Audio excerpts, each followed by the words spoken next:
Bom dia, pessoal da UME, tudo bem com vocês?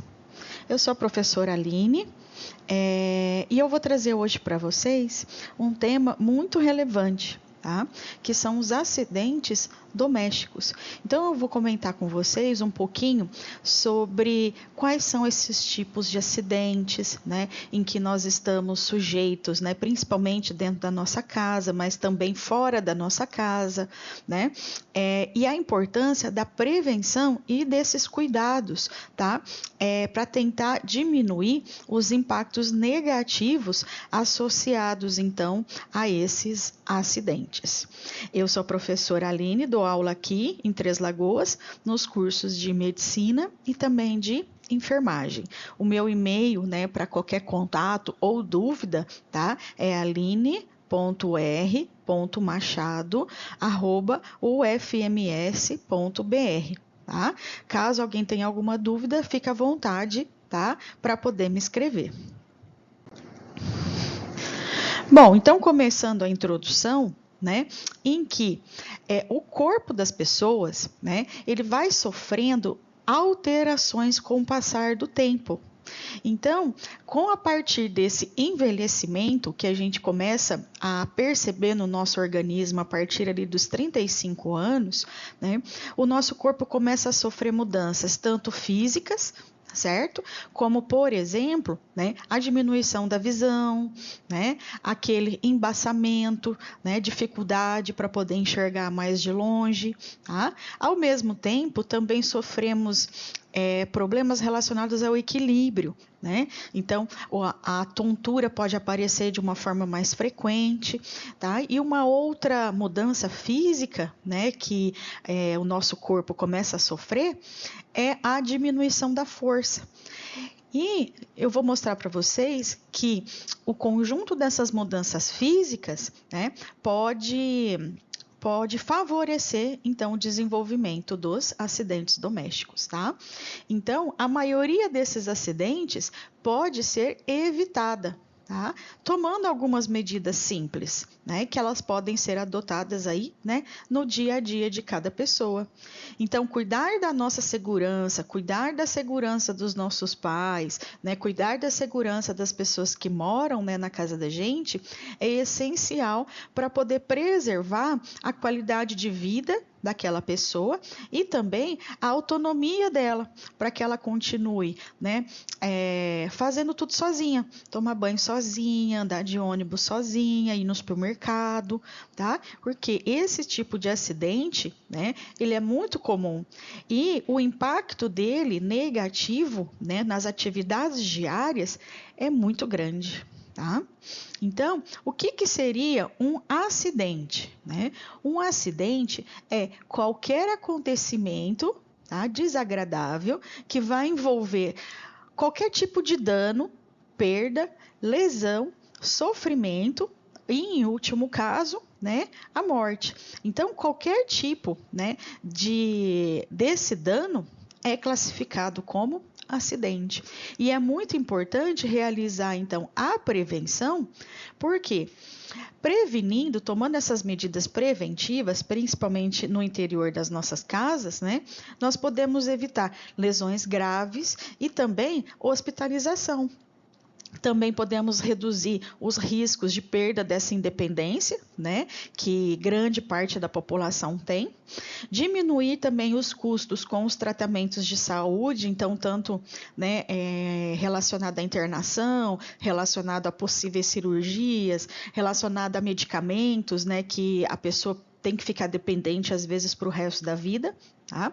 E também a prevenção, ela vai promover o bem-estar físico e emocional das pessoas, principalmente daquelas pessoas, né, da terceira idade. Tá? Então, aumentar a segurança no ambiente doméstico é muito importante. Dentre, então, os principais tipos de acidentes, nós temos as quedas, né? As quedas, elas compõem, então, a forma de acidente mais comum, né, que é observado na população da terceira idade. Tá? Então, quais são as causas, né? Principalmente aí, pisos escorregadios. Então, a gente já vê aqui, ó, né, nesse desenho, né, que, por exemplo, uma pessoa, né, um homem aqui, ele escorregou, né, a partir do quê? Né, de um piso com água, né? Então, precisamos sempre observar se não está tendo vazamentos, né? Principalmente aí no banheiro e também na cozinha. Tá? Outro tipo também de acidente muito comum é quando a pessoa, né, ela tropeça, né, ela escorrega em um tapete, né? Então, os tapetes aqui, ó, a maioria deles, né, não tem aquela superfície aderente, né, na sua parte de baixo. Então, se a gente passar meio correndo, né, ou qualquer movimentação desse tipo, esse tapete ele pode se deslocar. E aí, com isso, né, sofremos a queda, né, a partir então aí desse tapete solto. E uma outra coisa também associada às quedas é a pouca iluminação do ambiente, né? Então, por exemplo, às vezes à noite, né, a gente levanta para poder fazer xixi. Aí não quer acender todas as luzes, né, para não acordar as pessoas e tudo. Mas essa diminuição da iluminação, ela também pode auxiliar, então, né, nesses acidentes, tá? Então, tomar muito cuidado, né, no banheiro, né, na cozinha, no quarto, tá? Também nas escadas, então sempre tá ali apoiando, né, no corrimão. Tá? E aquelas pessoas na terceira idade que apresentam maior risco, né, de queda são justamente aquelas pessoas que já têm uma dificuldade de locomoção. Né? Então, elas, por exemplo, uma pessoa que tem artrite, por exemplo, então ela já anda com um pouquinho de dificuldade. E aí, qualquer obstáculo, né, pode ser aí um risco, né, para a queda dele, para a queda dessa pessoa. Tá? Então, também uma pessoa que precisa utilizar uma bengala, por exemplo, para locomoção, né? Então, ela também aí pode sofrer, né, vários acidentes domésticos. E aqui, pessoal, nessa imagem aqui, né, é um desenho, né, uma representação muito comum, né? Por mais que a gente pense que não, mas é muito comum sim, né? Já conversei com vários médicos, né? E também já vi alguns relatos, né, na internet, por exemplo, né, de médicos experientes, né, comentando que, qual que a doença que mais mata, né, as pessoas na terceira idade, né? E de uma forma assim, praticamente unânime. Eles sempre falam, o que mata mais na terceira idade é o banquinho, né? E por que o banquinho? Sendo que não é uma doença e nem nada, né? A pessoa sobe naquele banquinho para tentar alcançar alguma coisa, né? Pode sofrer uma tontura, né? Essa pessoa pode ficar zonza ali em cima e cair dali de cima, tá? Por quê? Porque o banquinho ele não é próprio para você subir e alcançar os locais mais altos. Né? Banquinho não é para isso. Então, é um risco muito grande utilizar o banquinho e as cadeiras para ter esse acesso. Né? O ideal é utilizar as escadas adequadas para isso, porque elas sim, aí não tem risco de virar quando a pessoa está em cima, ela não tem risco de quebrar, tá? Quando a pessoa está em cima. Tá? Então, tome muito cuidado quando for utilizar esse tipo de imprevisto, tá? No ambiente doméstico. Por quê? Porque não é recomendado. Né? Se não tiver uma escada própria, né, tem que pedir para uma outra pessoa pegar. Né? Não se expor a esse risco, né, pode trazer aí várias consequências aí negativas, tá, para aquela pessoa. Um outro tipo de acidente muito comum, tá, na nossa casa, são as queimaduras, né? E essas queimaduras, elas podem vir de onde, né? Então, aqui, por exemplo, na cozinha, né? Associado, então, aí o contato com o fogo, né? O contato com o fogão. Tomar muito cuidado quando for fazer, por exemplo, café, em que a gente tem que ferver aquela água, né? E depois passar, tá? Para a garrafa térmica, né? Passar naquele filtro. Então, tomar cuidado, por quê? Porque aquele filtro, se ele não for bem colocado, ele pode inverter na gente, né? Então, ele pode virar para o nosso corpo e toda aquela água quente, né, ela vai cair em cima da gente. Então isso pode gerar uma queimadura grave, né, que às vezes precisa até de uma internação. Né? Então, tomar muito cuidado quando for fazer macarrão, então ferver aquela água, tá? Sempre utilizar ali para pegar as panelas, né? Aquelas proteções, né? Que são indicadas para poder pegar naquele cabo quente, tá? Justamente para poder evitar, tá bom? Também tem muitos relatos, né, de queimaduras, tá, com alguns equipamentos. Então, por exemplo, o mais comum seria o ferro de passar, né? Então, às vezes ele fica lá ligado, a gente acaba esquecendo, né, que o ferro está ligado, vai lá e acaba encostando, né, naquela parte lisa dele, naquela parte quente, e isso pode gerar aí também uma queimadura, tá? Lembrando que a queimadura, ela é um processo, né, de dano, um processo de lesão na nossa pele. E qualquer processo de lesão na nossa pele, ele pode abrir brecha, né, para que alguma bactéria cresça ali em cima, certo? E aí, com isso, aquele ferimento de queimadura vai demorar muito para cicatrizar, né? E aí corre até o risco, né, dessa bactéria causar uma infecção aí grave. Tá? Então, muito cuidado quando for manusear o fogão, né? Manusear o gás, né? Então, tem alguns relatos, né? Não muitos, mas em crianças é muito comum, às vezes, álcool e fogo, né? Então, assim, evitar esse tipo de comportamento. Um outro tipo de acidente que pode acontecer dentro de casa são as intoxicações. Então, as intoxicações, né, dentre as principais causas, né, nós podemos aí elencar várias, tá? Mas uma delas é o uso incorreto dos medicamentos.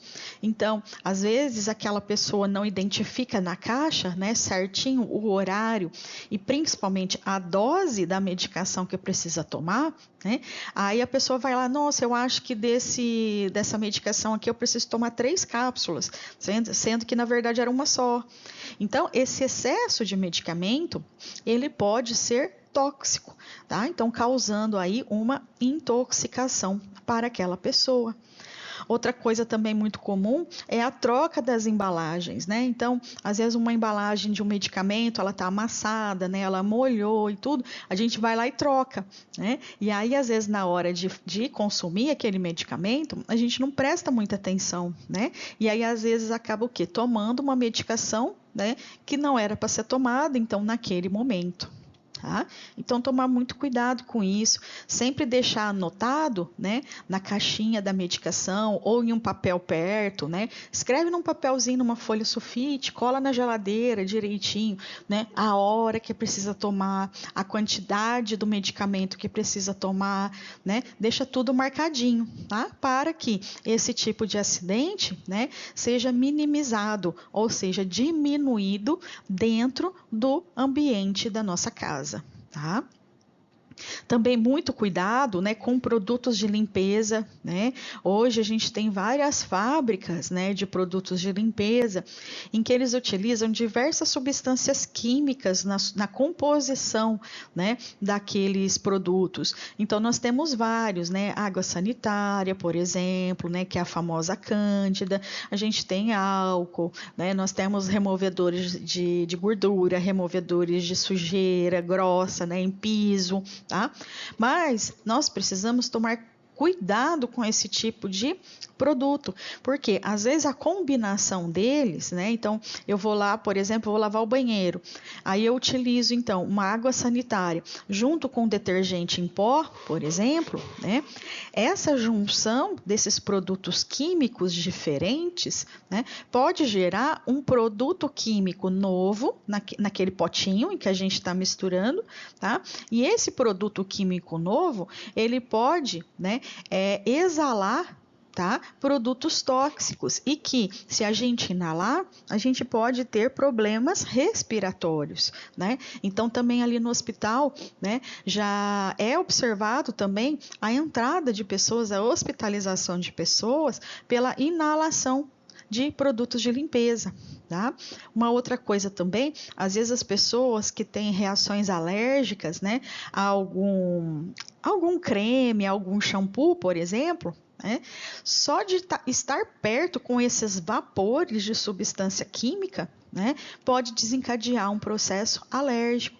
Também aí, né, é responsável por uma quantidade de internações associadas a esses produtos de limpeza, tá? Principalmente aí a inalação, tá? Mas também o contato direto, né? O contato direto seria você misturar aquele produto com a mão, né, que não é o recomendado, porque às vezes essa substância química nova que é produzida pela união dos dois, né? Ela pode ser corrosiva, ela pode ser irritativa, por exemplo, para a pele, para as unhas, né? Então, não misturar, né? E observar sempre o que você está comprando, o que você está levando para dentro da sua casa, né? Fora também a chance, né, aquele risco de você ter um produto que, né, que é tóxico dentro da sua casa e que, por exemplo, um animal doméstico, então um gatinho ou um cachorrinho, ele pode ir lá, né, morder essa embalagem, ele pode consumir aquela substância química e isso pode, né, levar até a morte desses animais. Da mesma forma também, né, as crianças, então os netinhos, né, sobrinhos e tudo mais, eles também podem ter acesso, né, a esses produtos e também aí acontecer, né, acidentes. E um outro tipo de intoxicação também que às vezes a gente observa, né, é a intoxicação pelos alimentos. Certo? Então, tem alguns alimentos, né, que quando eles ficam expostos, começa a ter o crescimento de micro-organismos, né? Quem são esses micro-organismos? Os que crescem nos alimentos são principalmente os fungos e as bactérias. Né? Então, por exemplo, você tem lá um mamão, né? E aí no cantinho dele começou a crescer, né, um fungo, né? Formou então aquela degradação daquele pedacinho do mamão, né? O que pode acontecer? Se você já está vendo o crescimento do fungo de uma forma visível, é porque tem muito mais estruturas fúngicas dentro daquele alimento, porque o fungo, ele sozinho, a gente não consegue visualizar a olho nu, a gente só consegue visualizar no microscópio. Então, se eu já estou vendo, né, todo aquele crescimento, aquela teia que fica em cima, é porque eu tenho milhares e milhares e milhares de fungos que cresceram ali, né? Então, o ideal é você descartar esse alimento, né? Por quê? Porque ali pode ter muitas toxinas produzidas pelos fungos e essa toxina, se ela for ingerida, ela pode causar manifestações, ela pode causar diarreia, ela pode causar dores no estômago, ela pode causar vômitos e em situações mais graves, né, naqueles pacientes alérgicos, né, eles podem desenvolver uma reação alérgica muito séria. Né? Então, as bactérias também, né? Então, até coloquei a imagem aqui, né? Ó, produtos derivados de animais, né? Então, carnes, por exemplo, né? Ovos, né? Leite, que está aqui também, ó, derivados do leite, como queijo, por exemplo, né? A gente tem que armazená-los, né? Muito bem. Por quê? Porque são alimentos, né, em que as bactérias e os fungos gostam de crescer. Eles gostam de ficar naquele lugar. E se a gente ingerir, né, uma grande quantidade dessas toxinas que esses micro-organismos produzem, né, a gente pode ter aí, né, várias manifestações, né? Então, aí, como eu comentei, o mais comum é a questão da diarreia, né? Então, que a gente chama aí de gastroenterites, tá? Então, um processo de diarreia, dor abdominal, formação de gases, né? Mas também desconforto, né, no estômago e náuseas, tá? Tem até algumas toxinas de alguns fungos, tá? Mas isso acontece mais em alguns locais onde tem florestas, né? Tem algumas toxinas de fungos que elas são elas têm um potencial, né, para causar, né, tonturas, alucinações, né? Então são toxinas que podem afetar aqui, ó, o nosso sistema nervoso central, o nosso cérebro, né? Então, a gente não deve entrar em contato, né, com esses fungos e essas bactérias, né, diferentes. Ok? Então, na nossa casa, a gente sempre precisa armazenar de forma adequada os alimentos. E só mais uma observação, né? O fungo, quando ele cresce, né, normalmente ele deixa, né, aquele alimento com um aspecto mais feio, né? Então, aquele alimento ele fica com cara mesmo de estragado, né? Às vezes tem um cheiro e o gosto também, né? A gente sente, começa a comer, sente aquele gosto de azedo, né? Então, o fungo, ele causa uma deteriorização desse alimento muito grande. Então, é possível a gente perceber com antecedência. Só que tem algumas bactérias que elas já não fazem isso, né? Então, aquele alimento onde a bactéria cresceu, às vezes ele não muda o seu sabor, ele não muda as suas características iniciais. Aí é que está o perigo. Por quê? Porque aí a gente olha, acha que aquele alimento está bom, né? E aí consome. Né? E ele também pode fazer mal, mesmo não tendo esses sinais, né, de alimento estragado. Tá? Então, sempre observar data de validade desses alimentos, né? Não consumir após aquela data, né, estipulada. Por quê? Porque até o fabricante daquele alimento está falando, olha, esse alimento ele é bom para consumir até aquela data. Depois disso, ele não é bom mais, né? Então, sempre olhar, né, essas questões e principalmente armazenar de forma correta. Outro tipo de acidente, né, que pode acontecer, né, no interior da nossa casa são os cortes e os ferimentos, né? Então aí principalmente, né, com objetos afiados, né? Então aqui, ó, né, a gente já vê o quê, né? Uma pessoa extremamente ativa, né, e já indo com a sua caixinha de ferramenta, então já pegando ali um serrote, né? Então isso pode cortar, fazer uma lesão na mão, né? Prego, martelo, né? Facas, né? Aqui tem outra representação, né, de você ter um acidente, por exemplo, com prego, né, com cercas, né? Então, assim, às vezes até cair em cima de um objeto que tem essa capacidade pérfuro-cortante, tá? Porque o que pode acontecer, né? A partir desse ferimento, dependendo de onde ele for, você pode desenvolver um sangramento muito forte, né? E que às vezes precisa até de intervenção médica. Por quê? Porque às vezes o acidente ele não é tão simples, tá? Dependendo de onde ele acontecer. Pode ter uma perfuração de uma artéria, né? Então isso aí já precisa de uma intervenção, né, médica e hospitalar. Tá? Então, tomar cuidado com isso. E tem uma outra questão também, principalmente, né, nas áreas rurais, que é a questão de você se cortar, né, com pregos e cercas, por exemplo, enferrujadas, né?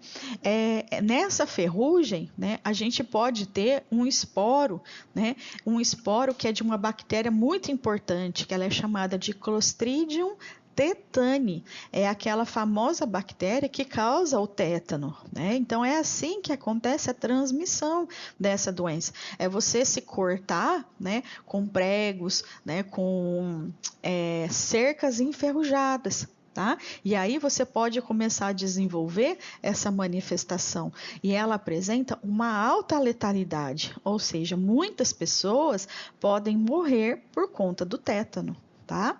Então, tomar cuidado com isso, né? Então, se sofreu ali um acidente, né? Lava o local e, se for necessário, procura ajuda médica. Se vê que aquele ferimento ele não está cicatrizando, ele está ficando muito vermelho, ele está doendo muito, né? Ou ele está sangrando muito, ok? Outro tipo, né, de acidente comum são os engasgos, né? Principalmente naquelas pessoas com dificuldade de mastigar ou de engolir os alimentos, certo? Então isso pode causar, né, a parada, né, desse alimento, por exemplo, ali na garganta. E aí esse alimento, ele vai tampar a passagem do ar e aí você pode, né, morrer por asfixia, certo? Então, tem que prestar muita atenção, né, com os alimentos, né, que a gente vai comer. Então, sempre verificar se esse alimento está muito duro, se ele já estiver muito duro, tentar cortar, né, em pedaços bem menores, né? Por quê? Porque a nossa garganta, ela é um tubo, né? E nesse tubo passa o alimento e também passa o ar. Então a gente não pode obstruir esse tubo, porque senão a gente fica, né, sem a passagem de ar. E aí, lembrando que tem uma manobra, ela tem um nome, né, bem complicadinho, é a manobra de Heimlich, certo? Foi um médico aí que desenvolveu essa técnica, né, para realizar nas pessoas que estão, né, com engasgo. Então, vem aqui, por exemplo, um profissional habilitado, então, por exemplo, um bombeiro, né? Mas, além do bombeiro, poderia ser um policial que tem esse treinamento de primeiros socorros, né?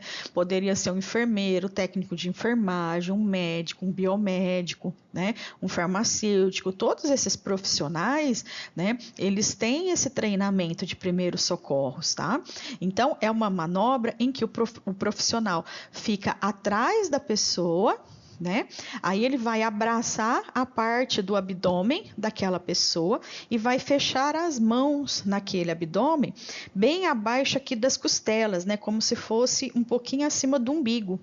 E aí ele vai fazer uma pressão ao mesmo tempo para dentro do abdômen e para cima. Para dentro do abdômen e para cima, com uma força, né, considerável. Para quê? Para que aquele alimento, né, que está obstruindo a passagem de ar saia. Né? Essa manobra também ela é muito realizada, às vezes em crianças, né, que às vezes engole, por exemplo, peças de brinquedos, né, moedas e tudo mais. Então é uma manobra aí de primeiros socorros extremamente importante, né, em que todo mundo deveria passar por esse treinamento, né, porque é muito comum, tá? E também aqui um outro tipo, né, de acidente são os choques, né, principalmente aí os choques elétricos, né, a gente vê muito acidente às vezes assim, né, daquelas gambiarras, né, que a gente faz da nossa casa, né, eu vou trocar essa lâmpada aqui, né, lá, ó, como é que ele vai trocar a lâmpada, ele pega a cadeira, coloca um caixote em cima e coloca um banquinho em cima, né, já está totalmente errado, e aí ele vai lá, ó, com equipamentos, né, que não são propícios para aquilo, né? Ele não tem o treinamento para poder trabalhar com isso, né? Com esse material elétrico, né? Tem que ser um eletricista, tem que ser um técnico, né? Eletricista para isso. A pessoa tem que ter um conhecimento para poder passar esses fios, né, para poder fazer essas ligações novas, tá? E uma outra coisa também dentro da nossa casa que é muito comum, né? Você tem uma tomada só, mas você tem 5 equipamentos para poder ligar, né? Você quer carregar o celular naquela tomada, né? Você quer carregar o computador naquela tomada, né? Você quer colocar a televisão, né? E o ventilador naquela tomada. Aí o que a gente faz? Vai lá e coloca um T, né? Aquele famoso, né, extensor, né? Aquilo também, pessoal, pode favorecer o risco de choque, tá? Por quê? Porque ele não é adequado para isso, né? A gente não pode utilizar esse adaptador por muito tempo na tomada, né? Aquilo ali, ele pode ir esquentando, né? Inclusive, né, tem até relatos de que pode até pegar fogo a partir daquilo, né? Então, já tem aí alguns relatos de acidentes com, por exemplo, incêndios domésticos que tiveram início a partir, então, né, desse adaptador. Né? Então, por mais que é muito simples, né, mas a gente precisa aí tomar cuidado. E em relação a esses acidentes, né? Uma das complicações, né, é que também vai depender, né, de como que aconteceu, né, qual acidente que foi, né, por exemplo, se foi a queda, né, que aqui é o alvo principal, né, por exemplo, ali do banquinho, a gente precisa considerar a altura que caiu. Então, tem várias variáveis aí nesse contexto, tá? Mas, normalmente, nessas quedas, né, nós temos várias consequências, né? A principal delas é quando essa pessoa ela cai, né? E aí ela bate com uma força muito intensa, né? O quadril no chão. Então, tanto de forma lateral, certo? Ou também aí caindo, né? De bumbum, né? Porque o choque que tem ali, ele é muito grande. E se a gente vê aqui no esqueleto, ó, essa parte aqui, ó, esses ossos aqui, é o que a gente chama, né? De osso ilíaco, que é mais famoso aí, o osso da bacia, né? Esse ossinho que a gente colocando a mão, né, no cantinho aqui, né, do abdômen, a gente consegue sentir a ponta dele, né?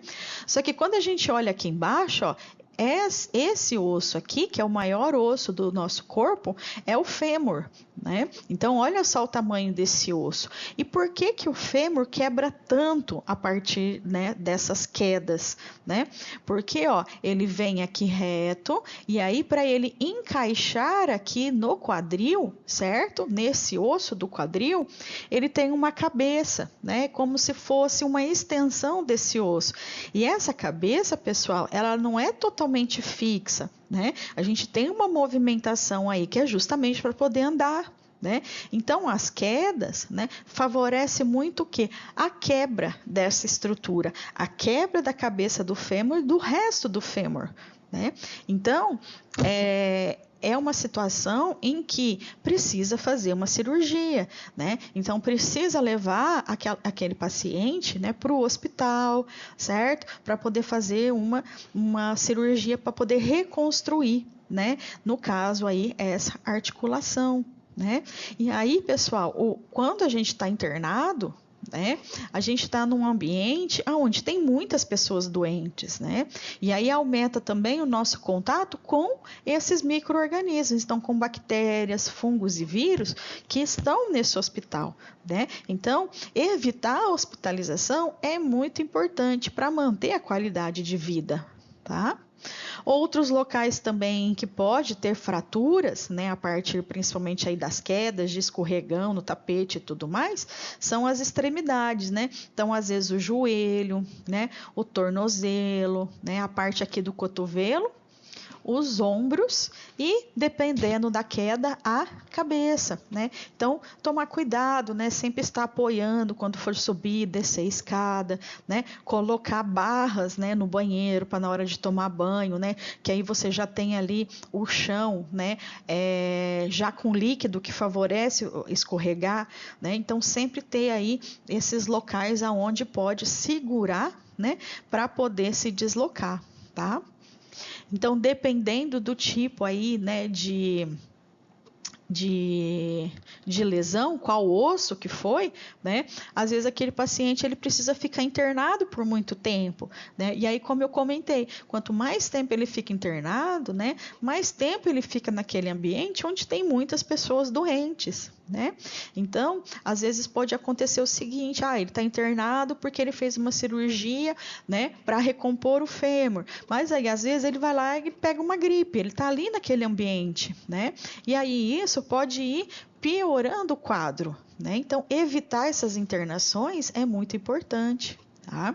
Fora que esses acidentes, essas quebras, né, de ossos também, começam a diminuir a mobilidade daquela pessoa, né? Então, ela começa a ficar mais limitada, né? E, às vezes, até dependente de cuidadores. Então, às vezes precisa de um cuidador para poder ajudar a levantar da cama, ajudar a levantar do sofá, ajudar a ir no banheiro, né?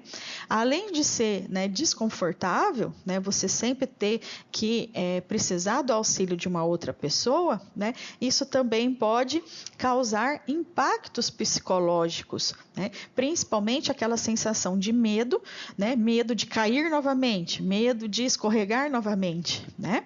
E aí isso vai deixar deixando a pessoa cada vez mais limitada.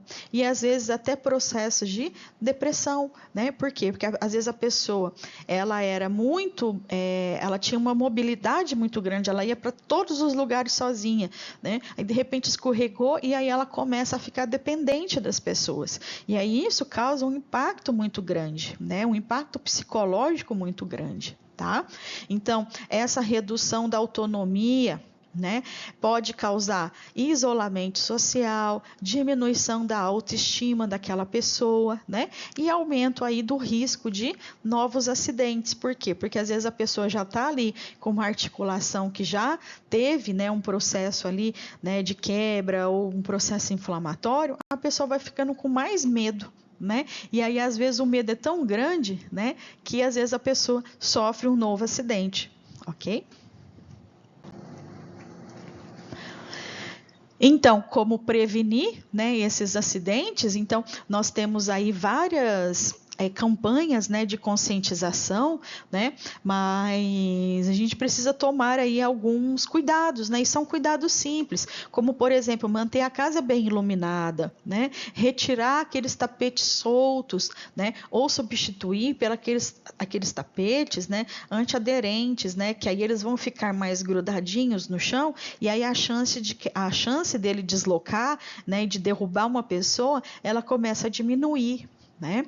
Aqui, ó, instalar barras de apoio, então no banheiro principalmente, tá? Mas também pode ser fixada essas barras, né, ao redor da casa, né? Porque para aquela pessoa, né, fazer uma caminhada ali ao redor, né? E aí, se ela precisar, se ela tiver uma tontura, por exemplo, ela vai se apoiar nessa barra, né? Então é muito importante, tá? Usar calçados também antiderrapantes, né? Calçados principalmente os fechados, né? Às vezes a gente vê no hospital esses acidentes, né? E aí, pelo menos na maior parte das vezes, né? Aquela pessoa, ela tá com chinelo, né? As mulheres ali com uma rasteirinha, né? Então, a gente precisa tomar cuidado também com esse tipo de sapato. Por quê? Porque eles favorecem a queda. E também organizar os móveis para facilitar a circulação, né? Então, retirar os móveis desnecessários, né? Deixar ali tudo mais livre para que as pessoas consigam, então, passar, certo? Sem ter esse risco, né? De esbarrar e até de cair, tá? Além disso, também aí o pessoal da terceira idade precisa cuidar da sua saúde. Então, sempre está realizando exames regulares, né? Então, sempre está indo ali no médico para fazer avaliação do sangue, ver se tem algum processo de anemia, ver se tem a diminuição de alguma vitamina, de algum íon. Por quê? Porque às vezes ele vai precisar, né, tomar isso, né, de uma forma em comprimido ou injetável, né? Então, sempre estar fazendo esses exames é muito importante. Outra coisa também, controlar as doenças crônicas. Então, um paciente que tem lá hipertensão arterial, ele tem que manter essa pressão, né? Mesmo com a medicação, ele tem que manter essa pressão estável, né? A pessoa não pode ter picos, né, de aumento de pressão durante o dia. Então, sempre tem que tentar deixar tudo, né, estável. Mesma coisa, pacientes diabéticos, né? Não o ideal não é deixar a glicose subir daquele pique e descendo e ficar muito tempo alta, né? A gente precisa monitorar esse nível de glicose, né? Esse nível de açúcar que está no sangue, tá? Às vezes também, ó, tá tomando aquele medicamento por muito tempo, né? É bom também conversar com o médico novamente para ver se ainda precisa tomar aquele remédio, né? Porque às vezes ele precisou tomar por conta de uma situação, mas aquela situação já passou. E aí ele tá ali, tá tomando a medicação 1 mês, 2, 3, 6 meses, né? Então sempre tá conversando ali com o médico, tá? Para poder revisar o uso desses medicamentos, tá? Também praticar atividades físicas para poder melhorar aí o seu equilíbrio, tá? Então, a prática de atividade física, ela é muito importante. Só que a prática de atividade física, né, não é só aquela que a gente põe o tênis e sai correndo na rua, né? A gente pode praticar atividade física dentro da nossa casa, né? Então, hoje em dia tem alguns treinamentos, né? Em que você pode caminhar ao redor da casa, né? Se aquela pessoa tem alguma dificuldade de locomoção, aí precisa da barra, né? Mas assim, a gente não precisa ficar saindo de casa para fazer esse tipo de atividade, né? Então, ter uma supervisão para fazer atividade ajuda muito para poder desenvolver ela dentro da nossa casa. Então, para finalizar, né, esses acidentes domésticos, eles são muito comuns, né, infelizmente, tá? Mas a gente pode evitar e com medidas simples, tá? Então, eu trouxe para vocês aí os principais tipos, tá, de acidentes que podem ocorrer na nossa casa, certo? E aí mostrei para vocês que pequenas mudanças, né, podem trazer o que? Grande diferença, um impacto muito grande, né, de forma positiva na nossa saúde. E aí, ó, a prevenção é o melhor caminho para a gente garantir, então, a segurança e a qualidade de vida, principalmente aí para o pessoal, né, da terceira idade. Então, praticar atividade física, né, relaxar, fazer as coisas que você gosta. Então, tem pessoas que gostam de ler, tem pessoas que gostam de fazer tricô, tem pessoas que já, né, então assistir filme, né? Isso tudo ajuda, né, a manter aquela saúde, aquela felicidade, né, das pessoas, tá? E também aqui contato com os familiares, né? Nem que se for pelo celular, né? Nem que se for um bom dia, né, mesmo de longe. Então esse contato, tá? Também é muito importante. Bom, eu agradeço a atenção de vocês, tá? Como eu falei no começo, esse é meu e-mail, aline.r.machado@ufms.br. Qualquer dúvida, eu estou à disposição de vocês, tá? Obrigada pela atenção e até breve.